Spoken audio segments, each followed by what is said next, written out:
Hello, come on in, come on in. Today we have a lot to talk about in the Celeste Rivas Hernandez case regarding David and his manager, Josh. So stop what you're doing. You do need to hear this information. Come on in, come down, grab a cup of coffee, grab some snacks, come on in and come and sit down with me. We have some potential information on a second victim. Is this real or is this a hoax? We do know that people like to insert themselves into cases sometimes. So I'm going to give it to you with that caveat. We have some red flags with regarding David, and it looks like there were signs all along.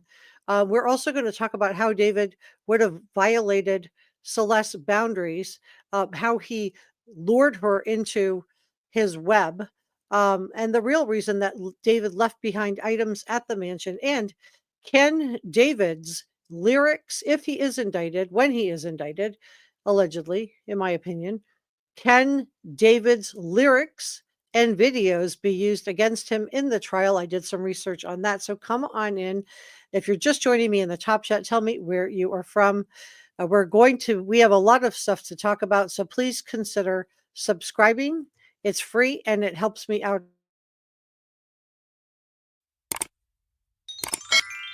And subscribing lets YouTube know that I'm doing a good job. And also consider giving it a thumbs up. That also lets the algorithm know I'm doing a good job. So come on in, tell me where you're from. You can tell me what country, what city, what state, and know that everything I'm sharing is my opinion. This video is for adults only. Viewer discretion is advised, and David is innocent until proven guilty. He has not been charged. He has not been named a person of interest. Okay, so the age gap, let's start with that. The age gap between David and Celeste, I've gotten a lot of comments about that. And then we're going to, SF Investigates spoke out again. We're going to look at that together too, really quick. And then we're going to go into, is there another victim?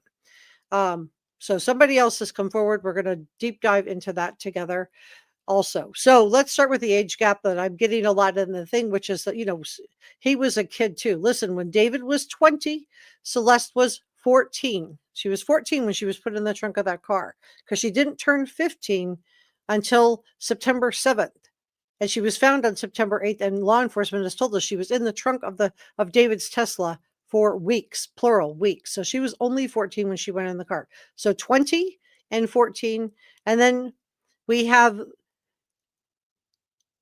this is, a significant age difference. If you want to just like keep going, 19, 13, 18 years old, 12 years old. And what is the age of consent in California? It's 18 years old. So let's talk about SF Investigates, and then we're going to talk about the second victim coming forward. Is this real? Could this be a hoaxer? Red flags regarding David. Were there signs all along? And how David may have gone and violated Celeste's boundaries. How did he get her to run away from her family? I'm going to talk about how this probably went down, so what we know, and then I have some commentary to share on top of that. The real reason that David left behind items at the mansion, and can David use an insanity defense in California if he is charged, and can his lyrics and videos be used against him? So let's go ahead over right now to Twitter, and let's take a look at what SF Investigates has to say on this matter. Now, he isn't calling out David by name, but he's kind of calling out David. He says, I hope this statement is true. And the statement says, I mean, yeah, eventually I'm going to say something, but I kind of hate forcing myself into solitude because people on the internet assume the worst in people and will make up legit anything out of nothing. So eventually I'll say some when I'm ready to love all the real people that have been kind to me and don't make false assumptions. Okay, so he said, this is SF Investigates. Steve Fisher says, I hope the statement's true. It would be nice for someone to finally talk, someone that is close to some of the people being mentioned publicly. If I could ask a question, I would ask him, and I'm assuming he's talking about David here, or maybe Josh, the manager. He said, I would ask him if he's ever driven that Tesla in the couple of months before it was towed. Remember, SF Investigates told us that the car was ticketed twice in February and it didn't have the tags renewed on the car. So he said, I would ask if he's ever driven that Tesla in the couple of months before it was towed. It's just a question, not an accusation. So that's so you know, and I do have some updates on some stuff that he said today. I'm going to just give you the top 5. He said also, he points this out, and I believe this is also to David. He's got him as a hashtag here. He said, no one gets arrested for offering condolences. Remember, David has never said when Celeste was found in the trunk of the car, he didn't say, oh my gosh, let me stop what I'm doing. This was my friend. He didn't say anything, not one word. He just kept touring. I guess it'll just go away by itself. And to this day, even though Celeste was laid to rest on Monday, this man has never said one decent word. And we know that they were having a relationship. It would just have been the decent thing to do. But he says, this is what Steve Fisher says. He says, no one gets arrested for offering condolences. No one gets arrested for saying someone deserved better than being stuffed in the frunk. It's the front trunk of a Tesla. No one gets arrested for declaring their innocence and saying the truth will come out. And let me move myself out of the way here. I didn't realize I was blocking this. Okay, there we go.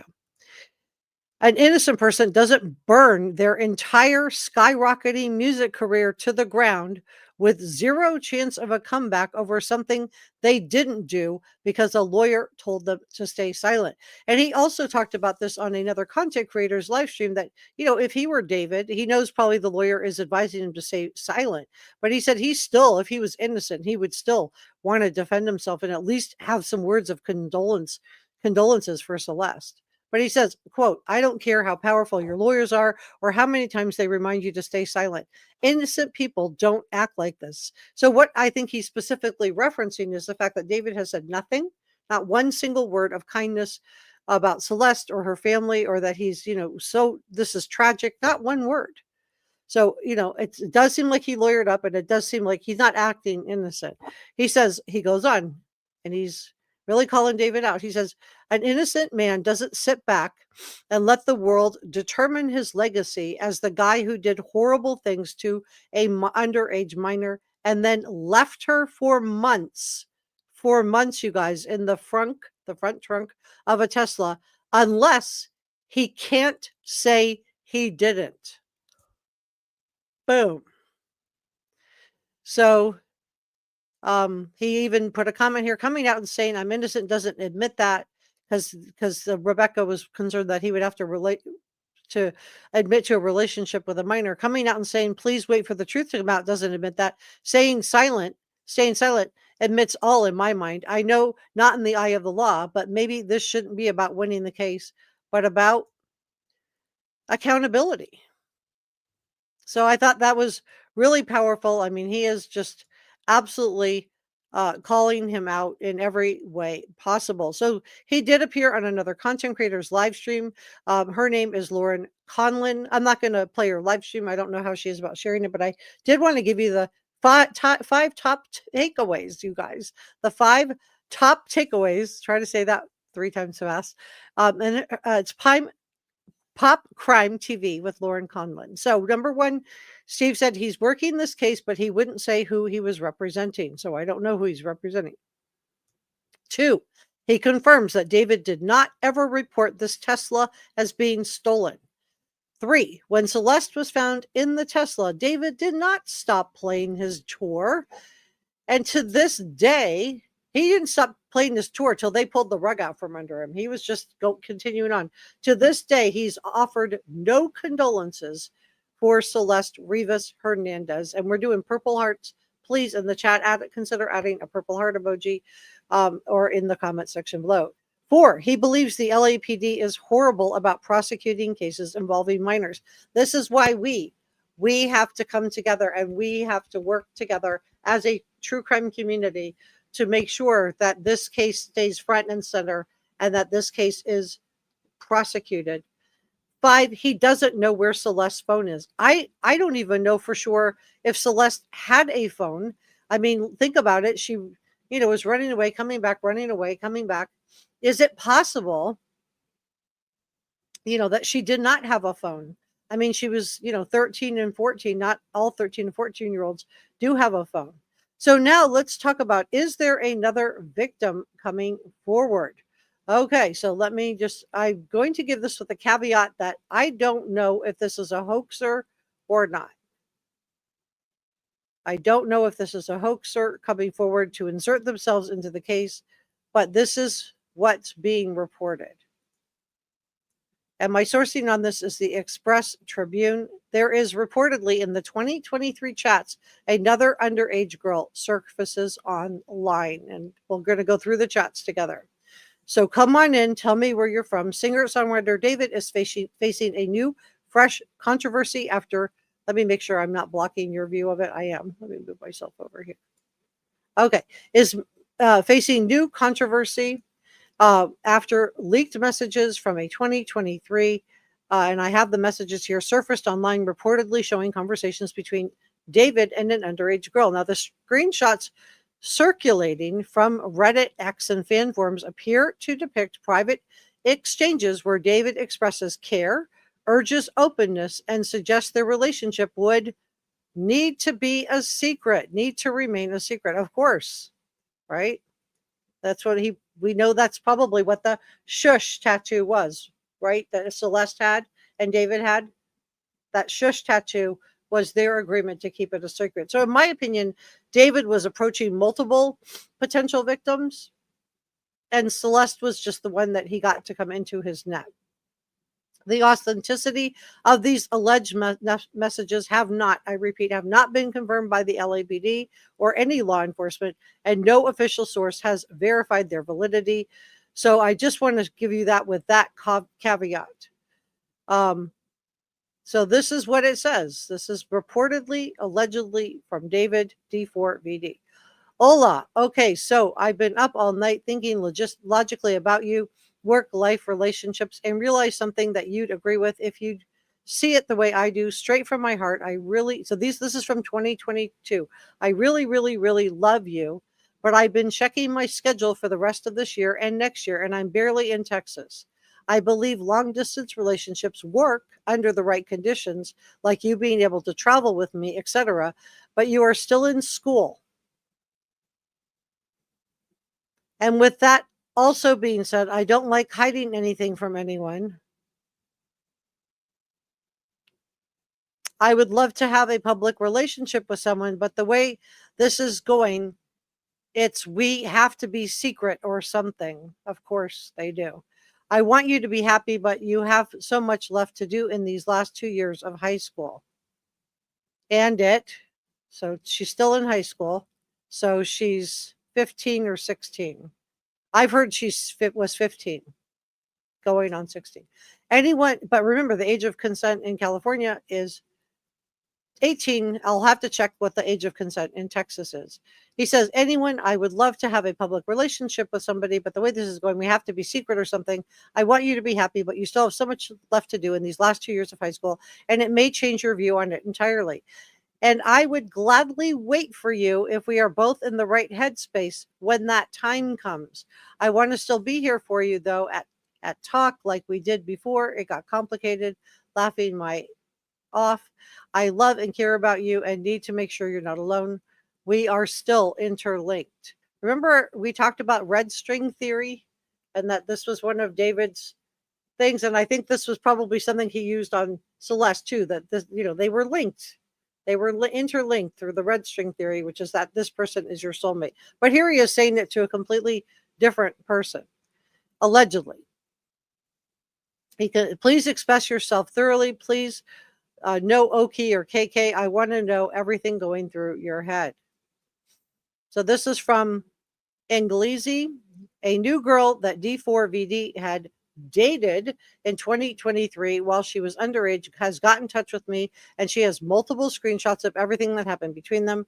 Just know there could be more, and any people comfortable enough to come out, please do with our help. So here's the screenshots. He said he's been trying to expose D4VD, that's David, since 2023. So he shared this on X. He's got here James Buttergun saying he only adds underage girls. Iglesi says IKR, and James Buttergun says, I'm not joking either. Iglesi, Inglesi says, bro, a simp, and laughs. Kanji says, yes, and crying emoji and prayer hands. Inglesi says, FR. Uh, so FR, you got that right. Kanji said they're also 15 to 16 too. So was his age range. And Inglesi is like, what the F? David is a PDF file. This is how we'll say it. He's a PDF file. Okay, so let's continue on. I know this is dark, but and I'm fighting a little sniffles today. I just apologize if you hear me sniffling a little bit. Okay, so he's been trying to expose David since 2023. Claims have resurfaced along a January 2024 clip circulating on Reddit, which some fans now view in a different light given the allegations. The broader conversation reflects a growing unease around D4VD, especially after police searched a Hollywood Hills property linking him last month, seized his computers and digital devices as part of the investigation into Celeste Rivas. So Inglesi says, as long as you guys know, I used to be friends with David.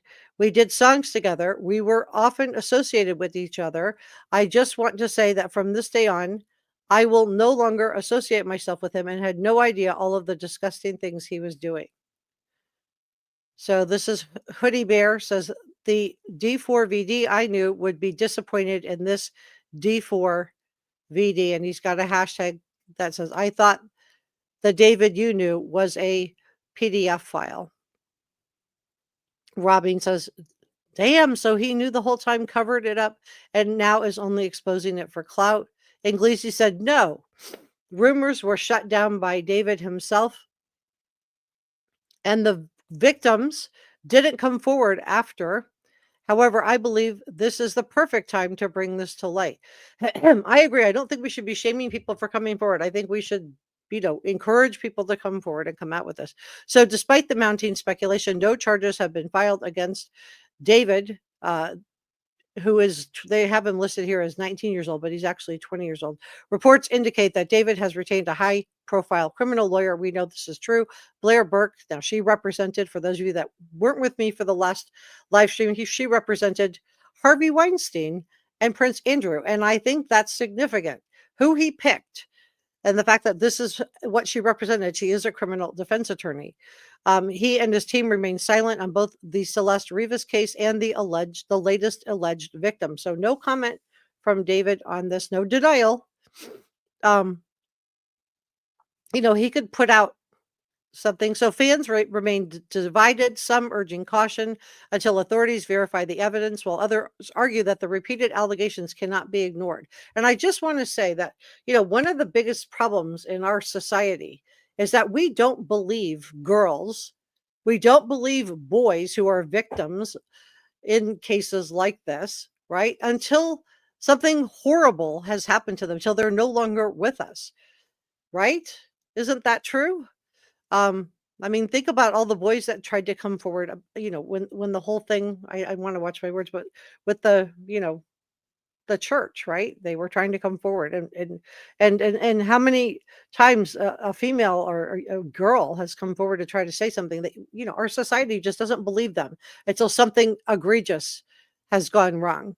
And in this case, the worst just happened. Celeste was found in the trunk of his vehicle. So fallout continues to grow online with hashtags like D4VD exposed and justice for Celeste. So I'm just sharing that with you with the caveat that I can't say with 100% certainty who this person coming forward is. I just want to say that I do think that it's egregious. So I want to also talk about the rumors regarding David preying on Celeste, and then we're going to discuss red flags regarding David. Were there signs all along? I think there were. And how David may have gotten past any boundaries that Celeste may have put up. And then the real reason that David left items behind in the mansion. Will his lyrics and videos, if he is indicted, be used at the trial, and can he use the insanity defense? We're going to talk about all of this, so please stay with me. Let's start with relationship rumors. So D4VD, David, has not publicly commented, and friends of both have told media outlets like TMZ that they believed that both David and Celeste were in a romantic relationship. So this is important to know this, because if we have friends that are saying they were in a romantic relationship, this helps law enforcement be able to file felony charges related to just that alone, no matter what they can prove about how Celeste got in his trunk. Remember, David, when he was 20, Celeste was 14. When he was 19, she was 13. When he was 18, she was 12. And the age of consent in California is 18. So Celeste was not legally able to consent to having a relationship with David. Moreover, David did not have custody of Celeste, and therefore he did not have standing to have her in his home. He did not have standing to not have her attending school. Illegally, he should have reported her. She had been reported missing. And I believe that he was catering to Celeste. I mean, think about the images that we've seen of him, with all the Hello Kitty stuff, the images of him surrounded by stuffed animals, right? Who were those pictures for? Who were those pictures for? So let's talk about the red flags that we know about David and Celeste. And then we're going to talk about how David got past any boundaries, and how somebody might, have done this to you. The real reason that David left behind items in the mansion. Can David use an insanity defense? Will his lyrics and video, if he is indicted, be used at a trial? Can they be used? So let's talk about the red flags first. So we know that regarding David and Celeste so far, perpetrators of crimes like this often are methodical. They're methodical and they're patient. And if you think about the text messages or the back and forth messages that I just read to you from 2023, you can see he's, well, we'd have to keep it a secret, but I love you. Okay, so you can see already he's working to get past this. So let's go through some common isolation tactics and see if they apply here to what David did to Celeste. 1, creating dependence. This would not be hard with a 12, 13, or 14-year-old. The perpetrator positions themselves as the only person who truly cares for or understands the victim. And this would have driven a wedge between Celeste and her parents. He would have been stoking that teenage angst. They attempt to undermine the supportive relationships with friends and family. And because this is something we commonly see in perpetrators who commit crimes like this is why I believe Celeste was running to David rather than running away from her parents. Were her parents perfect? No, there's no nirvana out there. But I believe that her relationship with her family was being actively undermined by David, allegedly, in my opinion. 2, restricting contact. And we saw this in the text messages that I just showed you, where he's saying we have to keep it a secret. Shh. They may discourage the victim from seeing other people or subtly criticize the victim's support system. And I believe that this probably happened to Celeste. And again, we know that Celeste ran away multiple times. And even though her family would have authorities, call authorities, report her missing, bring her back, she'd simply run away again. So I believe he was stoking her normal teenage angst in an effort to drive a wedge between Celeste and her family. We know from the teacher that he said that whoever picked Celeste up was a rapper. We know from Celeste's mom, and he's not a rapper, but he's an R&B singer. We know from Celeste's mom that she talked about having a boyfriend named David. And we know David, we have multiple pictures of David together with Celeste, and always covering her face, always hiding who she is, right? So look at this. Monopolizing time. The perpetrator may demand excessive time and attention, making the victim less available for other people. And the fact that we have video, right? And we have evidence that Celeste was separated from everybody that she loved. She was being isolated, and she probably didn't even realize it. She didn't realize it because she loved David. But in my opinion, David did not love Celeste. In my opinion, he chose Celeste at this age because he wanted control and domination. And then it's much easier to control and dominate someone like Celeste. 4, encouraging secrecy. We saw this in the text I just showed you of the other minor, where he's like, we can't tell anybody. And we know that they had the matching shush tattoos. And I believe this was an agreement. I believe this was a pact. They established special secrets. Shh. with the victim and make them feel scared or guilty about speaking out. They often say other people wouldn't understand, and I believe that this is evidence with the matching Shhh tattoos. We also have these images of her hiding her face behind a very nice Louis Vuitton bag, which, we're going to talk about that in just a second. Always covering her face, but it is Celeste. But it is Celeste.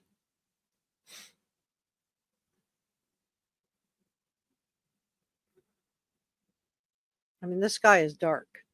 Okay, so let's talk about the boundary violations and David and his illegal relationship with Celeste, allegedly, in my opinion. And then we're going to discuss the real reason that David left items behind in the mansion. Can David use the California insanity defense? And will his lyrics be used against him if he's indicted? Number one, boundary violations, testing boundaries. And we saw this in the text messages I just showed you. If you're just joining me, back the chat up and look at the text messages. There is another alleged victim that's coming forward.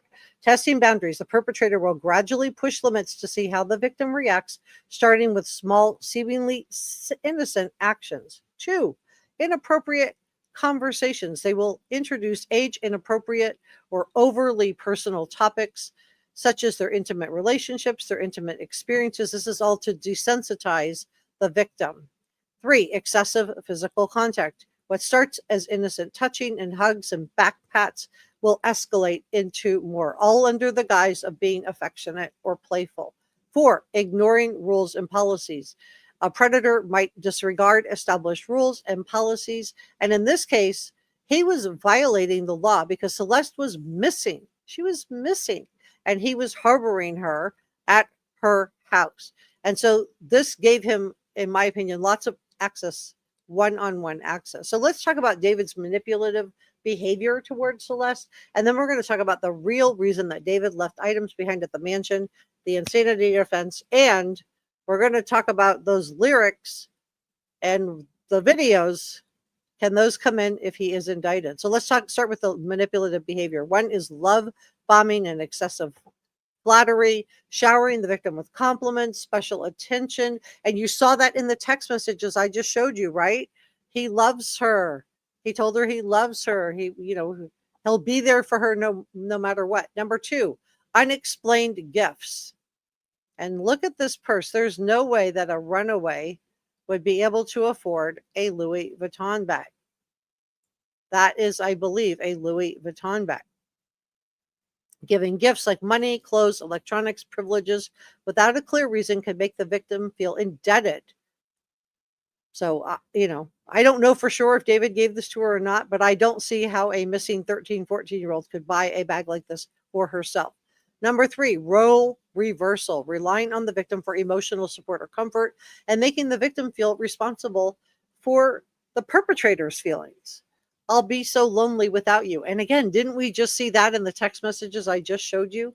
For gaslighting. If confronted, the perpetrator may deny, they may minimize, they may twist the situation to make the victim doubt their own perception. So major gaslighting. All right, let's discuss how a perpetrator would get access to the victim. We just showed some initial attempts at him back in 2023, trying to get access to a 15, 16-year-old. So first, creating alone time, finding excuses to be alone with the victim in an unmonitored setting. What he did with Celeste is absolutely egregious. He took a runaway teen and harbored her in his mansion. And, it's all over the evidence that it was her. That is her. Made her hide her face. Wrote songs about her. I'm sure she did feel very, very special.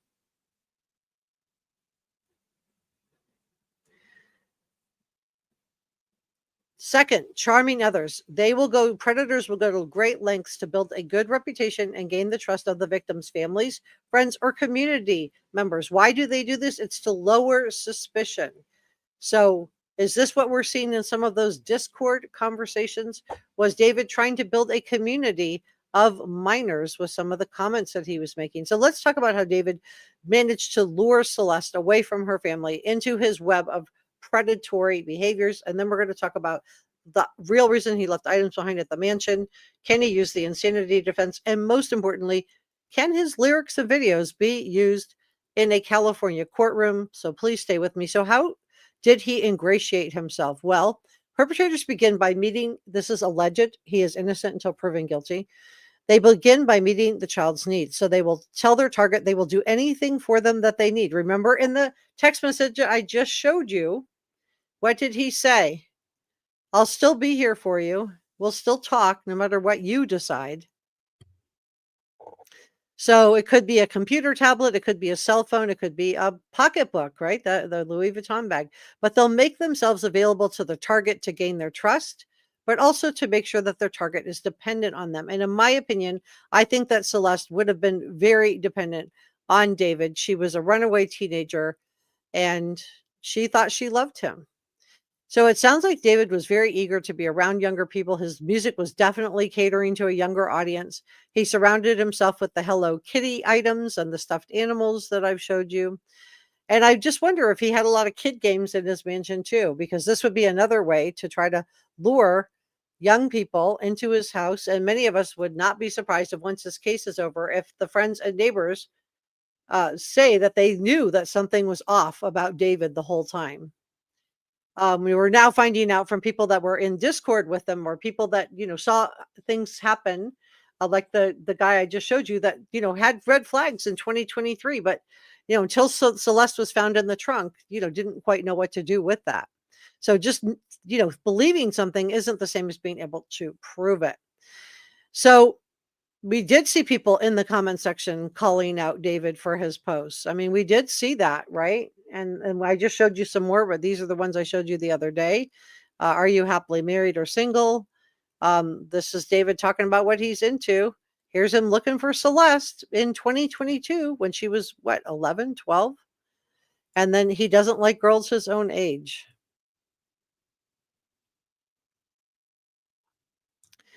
So Celeste was, I think as she became older, she was 14 going on 15, started to have more autonomy. I think she would have been harder for David to control. I think it's easier to control a 12 or 13 or even a 14-year-old. But it would have been harder because she would have started to want to go home and be with her family, right? We know that she went home for a birthday. But I think he would have been trying to not have her go home. For fear that she would tell somebody about the relationship. So when she ended up in the trunk of his car at the age of 14, was she trying to go home then? And was he afraid that that she was going to tell people about him? So we have this Tesla that was apparently ticketed twice in February. Steve SF Investigates has confirmed that the car was never reported stolen, but yet it's ticketed twice in February. Was David driving this car? And I think, parking it he rounded the corner and then rounded another corner, right? So around the block, the other side of the block of the house.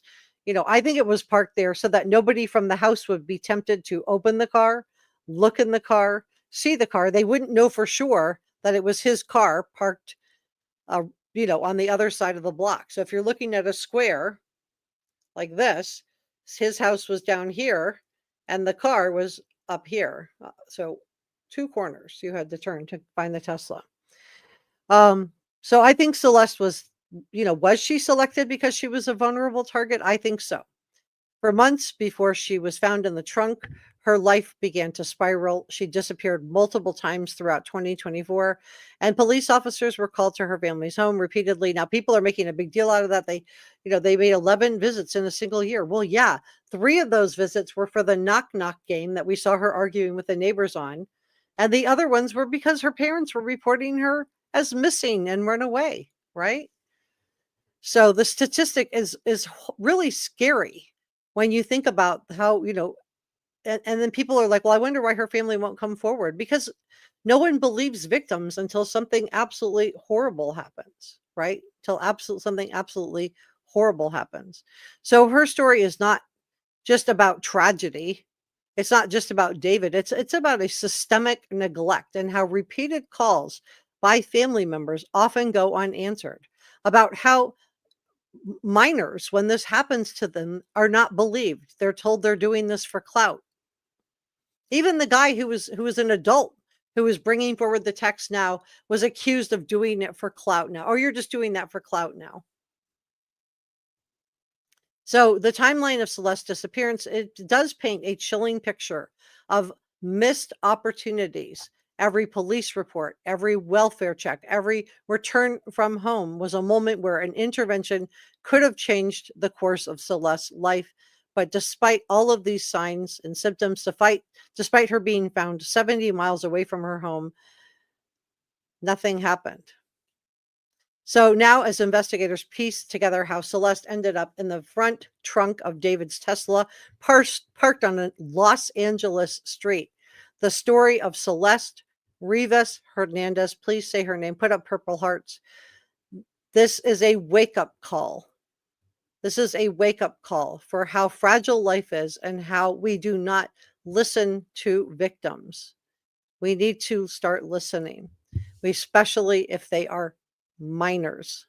So what happened before this tragedy? Well, before she was found, Celeste had already become the subject of repeated missing persons reports. Her family lived through repeatedly months of worrying about her, wondering where she was, and then only to have her, return home or be returned home and then have her vanish again.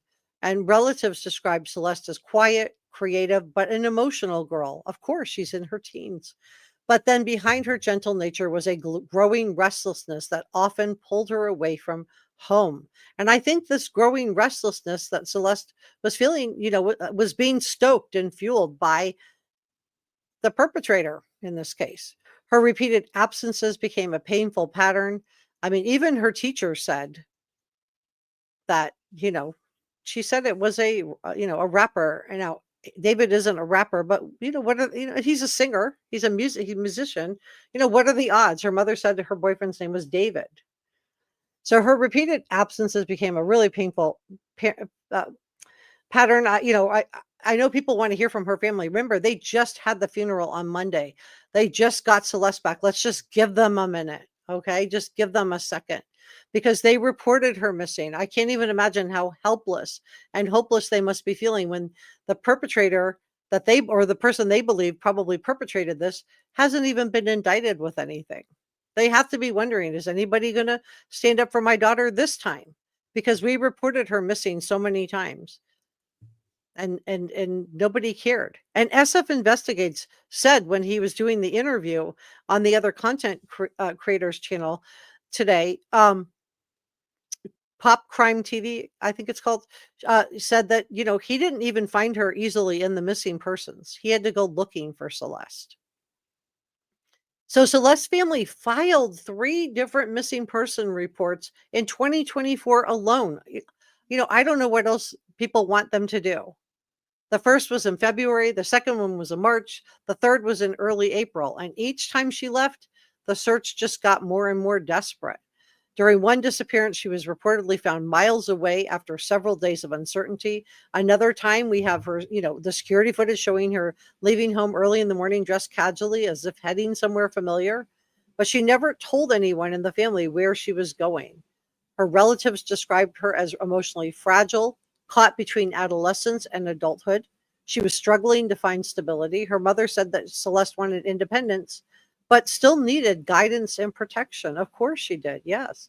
And repeated vanishings took a toll on the entire household, turning everyday life into a cycle of fear, of not knowing where she was, and then relief when she would finally come home. So I don't know what more people want from this family. They reported her missing 3 times in 2024. I feel like they were screaming from the top of their lungs, could somebody please find my daughter? I just don't think anybody cared until she turned up in the trunk of David's car. And that's really sad. The last time Celeste's family spoke to her was, sometime in mid 2024. After that, she went silent. They said that calls and messages went unanswered. Friends that said that she may have been staying with acquaintances, but no one could confirm exactly where she was. Her disappearance felt different this time because the silence didn't just go for weeks. It went on for months. and her family finally filed another report, but there were few leads. And again, Steve Fisher said he had trouble finding her missing person reports when he went looking for it. They hoped that she would walk through the door like she always had before, but of course we know that she never did. So how long was she in the trunk of that car? And it's sparked an important conversation about coordination between schools and police, coordination between parents and police, social services getting involved sooner when you have a repeated runaway, especially if there's potentially an adult involved. So I just want to advocate for her family. And as this case unfolds, Celeste's story is just a painful reminder of how easily a young girl can slip through all of the safety nets that we have in place. And so many chances that were missed to have acted, to get social services involved, to help Celeste. These all were missed. So let's talk about the real reason that David left items behind at the mansion. And then we're going to talk about whether David can use the insanity defense in California. And I just want to ask you guys a question. That we have this other victim. Do you think this is somebody just trying to insert themselves in the case? Or is this somebody else who was talking to David in 2023? Put a 1 in the chat if you think this is somebody that was talking to David in 2023. Put a 2 in the chat if you think this is a potential hoaxer who just wants to insert themselves into the case, because I couldn't get a confirmation from law enforcement. So but I do believe he was approaching other girls, allegedly, in my opinion. So what's the real reason that David left items behind when he moved out of the mansion? Well, we're learning that David hired those professional movers to move himself out of his rented mansion, but he left plenty of items behind. You will recall that David hired professional movers, and in addition to this, he had masked security guards with their whole faces and glasses over their eyes, with hats on. One of the two had a Kevlar vest on with a badge, and the other one was standing with a camera, a video camera. So I wondered at the time who was on the other end of this camera watching the live stream of the move. And I think the fact that David left items behind, and that the owner of the mansion had to go behind him and clean out tons of items from the mansion, tells me that that camera was not there to make sure that all of David's belongings were packed up and put on the moving truck. No, in my opinion, David was watching for specific items to come out of that mansion. So were those items related to Celeste? What do you think? Yes or no? Were the items that he had the video camera filming and loaded up on that moving truck, were they related to Celeste? Was it Celeste's cell phone? Was it Celeste's Louis Vuitton bag? Was it Celeste's clothing? What did they get? What do you guys think? And then we're going to talk about how this was disposed of. Let me just see. I see some 1s. Let me grab those. Let me see if I can scroll down here. Just see where we are on the poll. We are going to talk. We're going to check in with chat. I'm going to do this poll. I'm going to finish everything, and then we're going to have a Q&A. Lots of 1s. And this is Njaz. Thank you for modding. Michael, thank you for modding. Dystopic Society says, to be honest, it looks more like a setup. Michael said, building a teenage fan club. It is what it is. So they keep talking about how she was found. At the end of the day, she isn't here, and someone needs to be held accountable. Tanya, thank you for modding. Put a 1. Janine says, not a setup. Chase Hill said, might be a setup. What's the proof, in fact, that he did? That's what's needed. Exactly. Michael said, why set him up? His girlfriend, his songs, his car. F. Casserole says, no. Chase Hill said, I'm in criminal justice and went through forensic science. Oh, that's great to have you in the chat. Holly, thank you for modding today. She said, law enforcement is building a case against him. Patience. Good point. Thank you for modding today. It is what it is. Michael thinks so. All right. So that's where we are on that. I do want to say thank you to Kay Bling so much too for modding today. And Tanya, I don't like looking. I don't see you. Or I can click here. There she is. Tanya, thank you for modding. If I missed you and you're modding, please drop me a comment so I will shout you out. I'm going to go through. We're going to talk about chat, but I just do want to, I do want to go through all of this. So, why were these items disposed of separately? Hmm.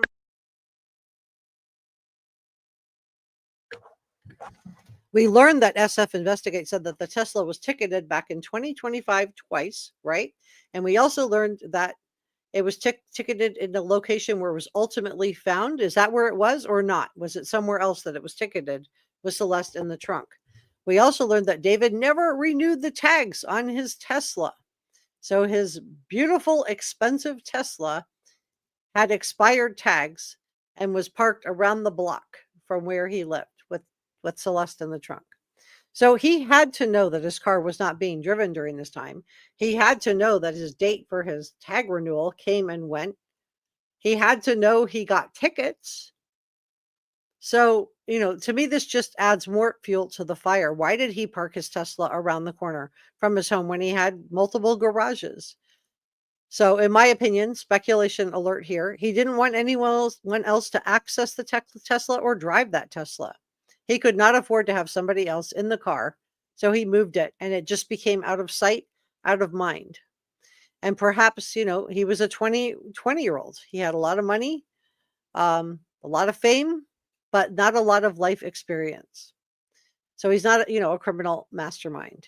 But perhaps the car was out of sight, out of mind, and he simply thought the car would simply continue to sit there, and he didn't want to deal with it. He didn't want to have to face the fact that Celeste was in the trunk. So I would like to know, this is just my opinion, what other members of the entourage were told about the like where did they think this Tesla was?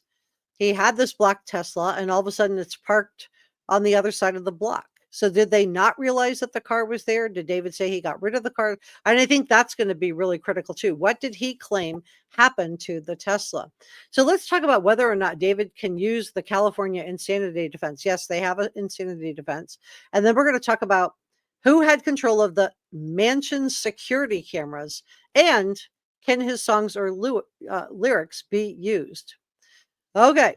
So California does have an insanity defense, although it's a complex legal standard known as not guilty by reason of insanity, and it's governed by the McNaughton rule. Now, under this defense, a defendant must prove by preponderance of the evidence that they had the mental disease or defect that prevented them from understanding the nature of their act or that it was wrong at the time of the crime.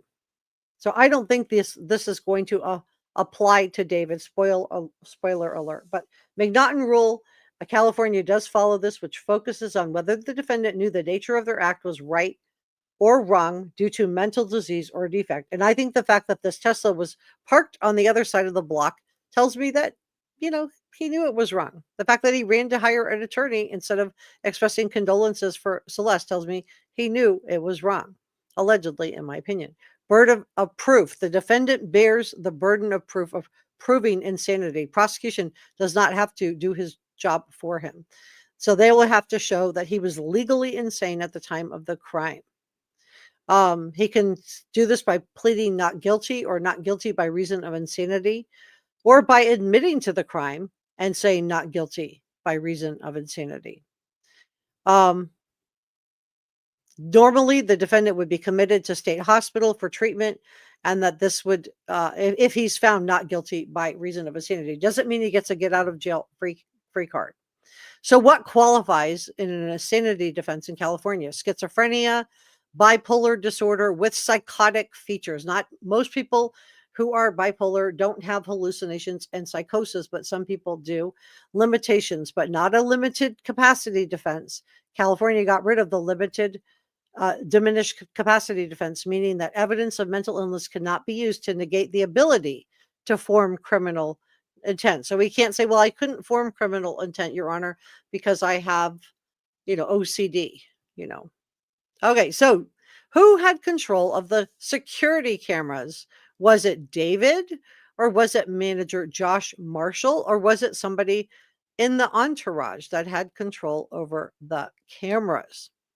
This is going to be an important point, in my opinion. So we have these security cameras on the Hollywood Hills, and not just the security cameras on the Tesla itself, which has a front camera that would have recorded somebody coming up to the front trunk, a back camera that would have recorded somebody coming up to the back trunk, cameras on the car, around the car and on the top. And also we have cameras on the mansion itself. So external cameras on the mansion rented by David, the tenants were in control of the security footage. Now, who was the tenant? His manager, Josh Marshall. So we have not heard Josh Marshall say that he doesn't have control of the cameras, but we know this. This is what the property owner, Malden Travolnik, told us. He told this to TMZ. He said the security cameras were installed outside the home before David's manager leased the property in February of 2024. It's hard to believe that a rising pop star wouldn't have a security camera, set of security cameras turned on. Now, if they were manually turned off at some point, I'd love to know when. And does this line up with, anything nefarious going on with Celeste? The property owner also stated that he himself did not have access to the security footage. To avoid giving tenants the impression that he was spying on them, he said that they would set up their own accounts with the security company to get access to the camera footage. So did David or Josh Marshall set this up? According to the owner, the cameras were placed at the entry points, in the backyard, and on the street. So it would be very difficult to enter or exit this mansion without being recorded. Moreover, images from the police search warrant on the property show the existence of surveillance cameras and a doorbell ring system. However, we don't know if these were fully functional in the weeks leading up to Celeste being placed in the trunk. But if they were disabled, who disabled them? But if they're, it's possible they could have just erased the footage too. So will David's lyrics and videos, could this be part of the trial if he is indicted? Many of you guys have been asking, so I did some research on the Menendez brothers, right? This was also a California case, and Eric Menendez wrote a screenplay with his best friend about a wealthy young man who does away with his parents. So would something like this be, and kind of, similar to what we're seeing with David, right? Where we're seeing him traveling around with a smaller coffin, lyrics about Ilju, did away with you, with a K.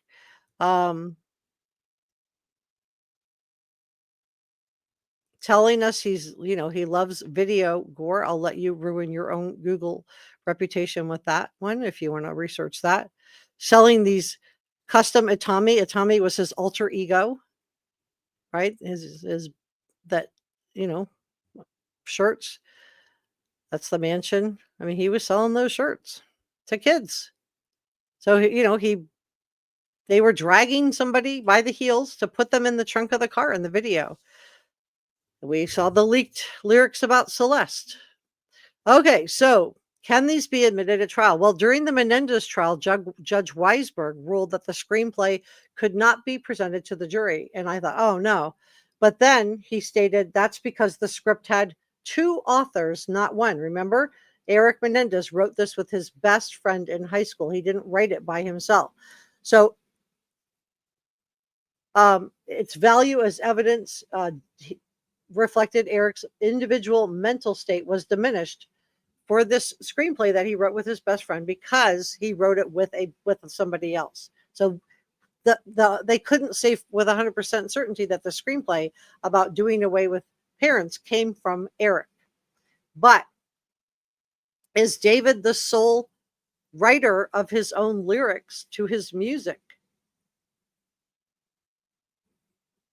Is he the creator behind his videos? Is this coming from him? Because I haven't, heard him give credit when he's done interviews to somebody else. It doesn't mean it wasn't co-written, but I just haven't heard about it. So the screenplay wasn't admissible during the Menendez brother trials because Eric Menendez had a co-writer, his high school friend. But David's lyrics and the fact that he was traveling with a casket, he has a video dragging someone by the heels, placing them in the trunk of a car. The fact that he has depicted an actress who resembles Celeste as lying on a bed with candles around her. It looks like she's, not with us anymore. watching my words. Should some of this be admitted? Well, if he came up with these concepts on his own and he came up with the lyrics on his own, and he's the sole, the sole creditor, or the people that, helped him put these together said, yeah, this was his concept, then yes, they can be admitted. Not in and of itself prove him guilty or not guilty, but it would be helpful in building a circumstantial case. So it's up to the judge on whether or not David, and also whether or not David wrote the lyrics himself or had a co-writer. It's also possible that, did he create this alter ego Itami himself, or was this created in concert with somebody else? So the judge probably would not allow it. But get this, even in the Menendez brothers trial, even though they wouldn't let the script in because it was written by two authors, he still let the best friend take the stand and talk about the script. And Eric Menendez was ultimately convicted. And that was a tough one too, right? That was a tough one too. Nobody saw them break into their house and do what they did, but they did have a confession on tape. So we don't know what the LAPD has or not. But ultimately, it will be up to the judge to decide, one, if David wrote these alone, if he's the sole person being credited, then as the writer on certain specific songs, then yeah, he's going to be listed. If he's, the visionary behind his own music videos, then the judge may allow those in too. And it may be part of the prosecution's circumstantial case. What do you guys think? Are you watching closely? Let me check in with chat. I really want to say thank you so much for joining me today. Tanya, thank you so much for modding. Let's see. Dystopic says, what's the proof and facts that he did? That's what's needed. Yes, you're right. We need that. And that's what I'm assuming that the LAPD is waiting on. They need the toxicology back, and they're probably interviewing witnesses. I noticed all of the neighbors and friends have suddenly gone silent, right? They're not talking to us anymore. If they're going to testify, then probably they're, if they're witnesses, they've been told not to talk. But they have to get this, they're going to have to get this past a preliminary hearing or past a grand jury to indict him. Why set him up? His girlfriend, his song, right? I think I did some of these. Hold on. Anna says, unpopular opinion, but I think there's a lot we don't know, and usually things are not what they seem. Sometimes a zebra is a zebra. Sometimes a horse is just a horse. So, I guess we'll find out. Mama B says that I'm like, I don't know why these are sticking on this. Care about, but she got lured to run away either way, especially rebellious age. They just keep minimizing what he has done.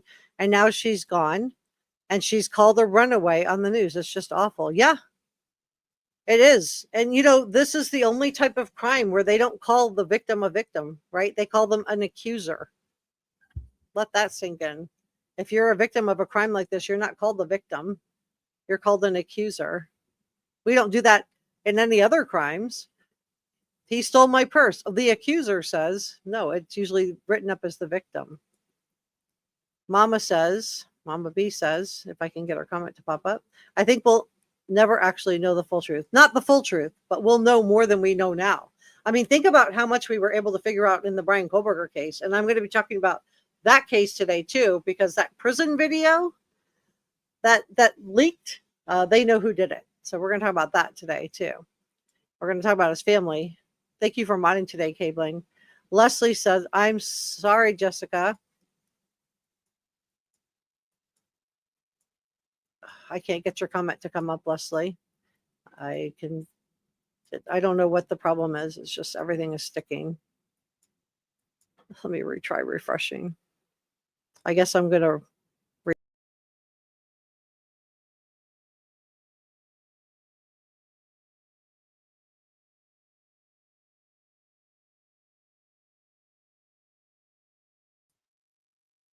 okay.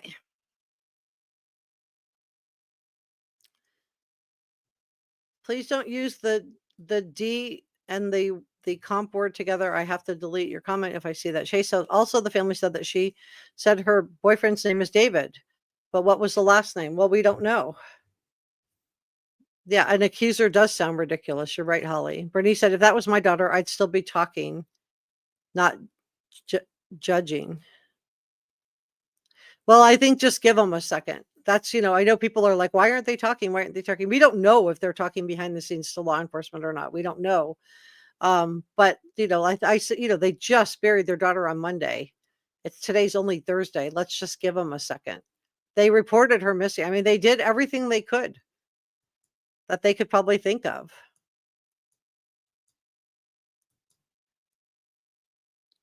And how do they know who linked it? Wow. Who linked what?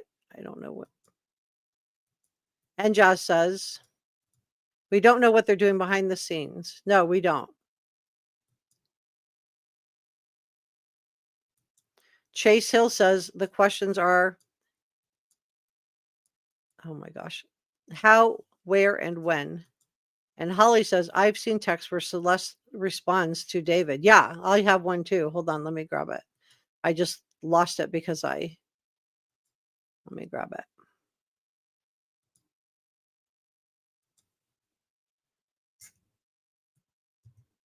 I mean, there's plenty of evidence of a relationship. They can at least go after that if they can't do anything else. I'm sure they want to go after everything, but they can at least go after that. But yeah, he's answering her. He doesn't like girls his age. That is David, by the way. Let me just move myself over. I'm so serious. I don't like girls my age. So, and then we have this where he's, the Celeste in here. This is October 23rd of 2022. So she was 12. And Janine says, yeah, they wanted their charges to stick. And Jazz is saying, please be respectful. It's okay. We don't all have to agree. But just please be respectful when you share your opinion. And just respect that other people may feel differently. Mama B says, we don't know if they're really handling it. Again, look at how they talked about her runaway, assuming, yeah, well, they have to rule that out. They have to rule out that didn't happen. But even if that did happen, who gave it to her? How did she end up with that? Again, she was a teenage runaway. Los Angeles is frightening.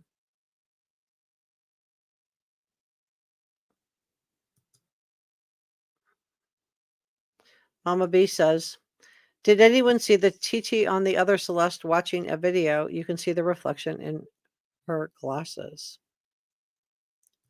Tara, thank you for modding today. She says, I just don't know how no one noticed. Well, this is what I think. This is my theory on it. I think that we know she was wrapped in plastic, right?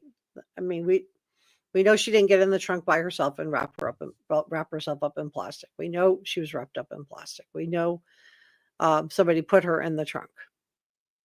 And this is her with his name tattooed on her finger. You can see it says David on her ring finger. That's Celeste. So there's lots of connections, in my opinion. There's no excuse not to prosecute this, in my opinion.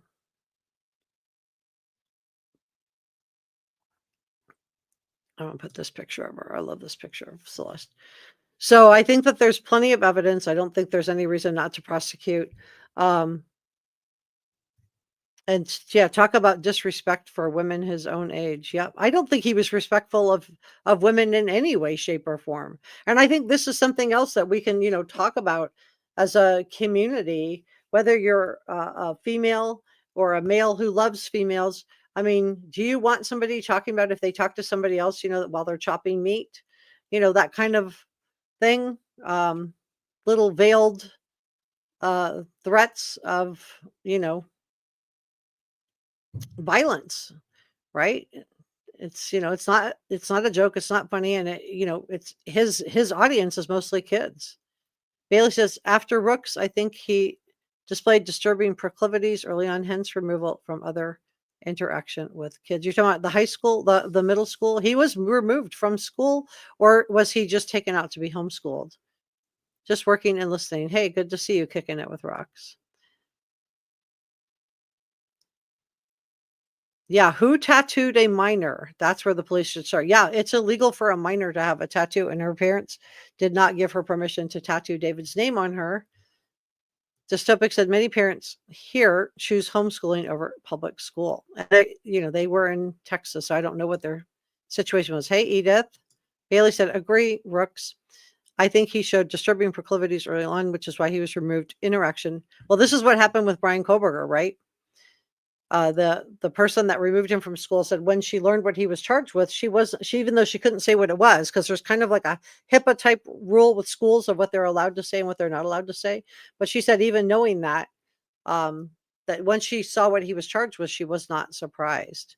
I do want to say thank you so much to NJAS for gifting a reporter room membership. Wow, that is so kind of you. Thank you, NJAS. Turn this And thank you, NJAS. Oh my gosh. If you're watching, please come up and talk to me. You might get a reporter room membership. She gifted 5 reporter room memberships. Thanks. Thank you, NJAS. Thank you, GP High 46 for the $1.99 super sticker. That is really kind of you. Thank you so much. Thank you, Michael L. Cole, who is one of our head mods. Thank you so much for the super sticker. Thank you so much. That is very kind of you. And that is a $1.99 super sticker. Much appreciated. I'll put that to good use. And NJAS, thank you for the 20-pound super sticker. That is very kind of you. Thank you so much. So thank you, everybody. I really appreciate that. That does help me out a lot. I'm going to take this banner down. If you do want to send me a tip, you can email me. This is my email. It is tips, 4 Jessica at outlook.com. It's tips, 4 Jessica. So tips for Jessica at outlook.com. If you want to email me a tip, just send me don't send me something that I can't open or something like that. If you want to send me a link or something like that, that's fine. Thank you to Rich. Thank you so much for the $1.99 super sticker. That is so nice of you. Thank you so much, Rich. Much appreciated. Very kind of you. Okay, so I do want to say, we're gonna do some more comments. Let me just turn the comments off for 1 second though, and take the banner down for 1 second. I just do want to say thank you before we get too far into this. Thank you to our producers, NJAS, Sasha Angel, George Brown, Michael L. Cole, and Christy Ballantyne. And thank you so much to our channel members.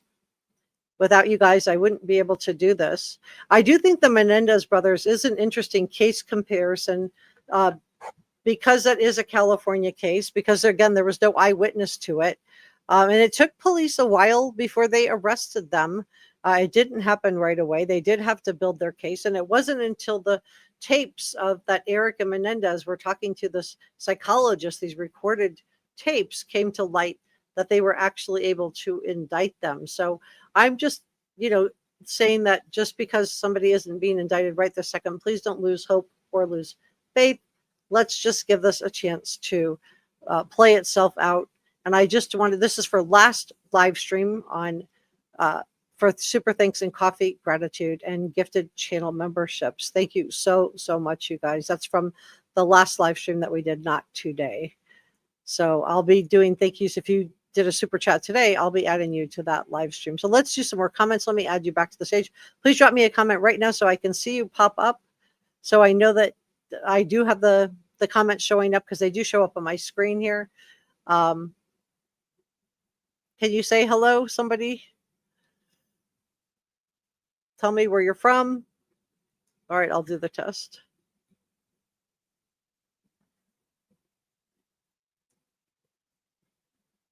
Okay, I see. Thank you, Holly. Okay, and I got the test up there. All right, Chase Hill says, I will continue to keep track of this case and see if I can put together a timeline. I am doing the same thing. So thank you so much to everybody for coming by to spend a little bit of time with me. I do want to welcome Sherry. If you're just joining me, come on in, tell me where you're from. Jody is here. Thank you for modding today. Shelly says, I'm actually here, but my hands are making dinner. That's all right. You can listen to me while you make dinner. That sounds tasty.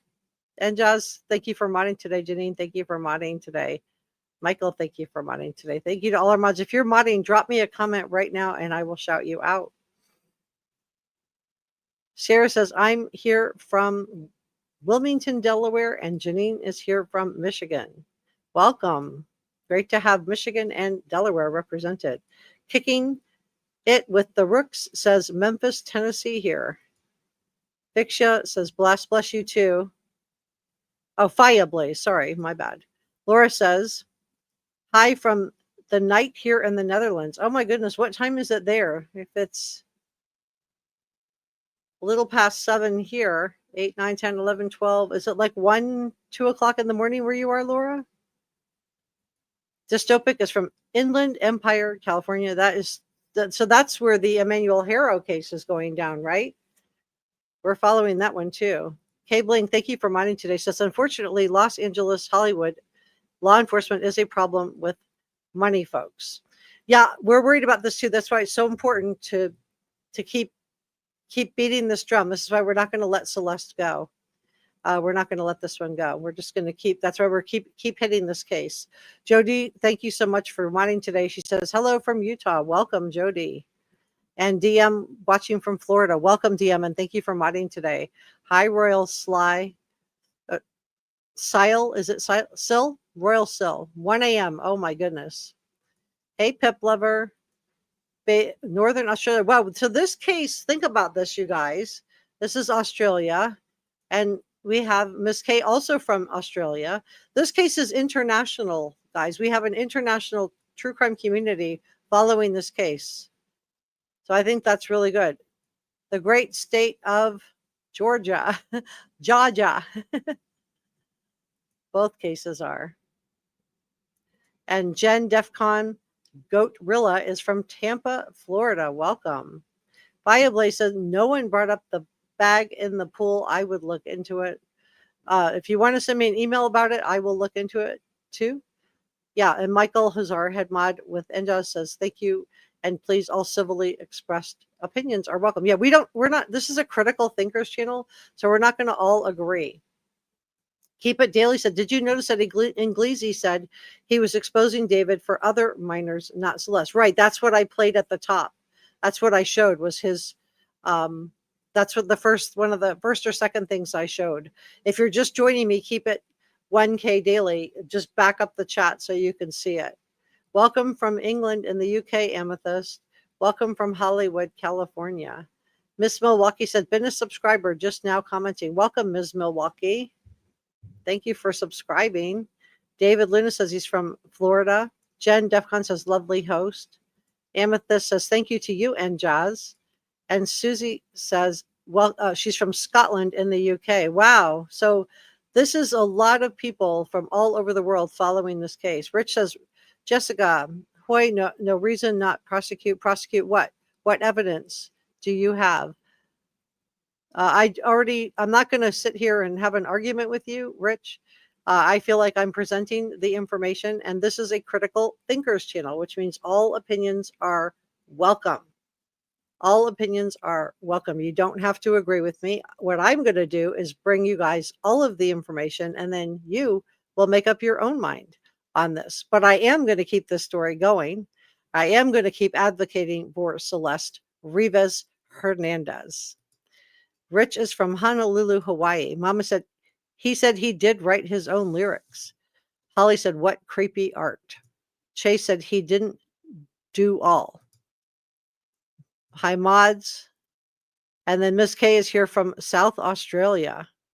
We have I Love House Music from Australia. Wow. So this is really an international community watching this. Mystic says, if the will the LAPD be able to put a location on to Celeste? Will this location possibly determine an alternate trial location? I don't know. I mean, the car is registered in California. She was found in California. So that is a question I don't know. I wish I did know. It is what it is. Says, welcome everybody. Please like, share, and subscribe. Yeah, subscribing is free and it helps me out a lot. Giving a thumbs up is free. It helps me out a lot. It lets the YouTube algorithm know that I'm doing a good job of covering this case, that I'm bringing you all of the information, and that you guys are making up your own mind. So I just want to say thank you for coming by to spend a little bit of time with me. I'm headed over right now to do an update on the Brian Koberger case. So please subscribe and then head on over to join me on that right now.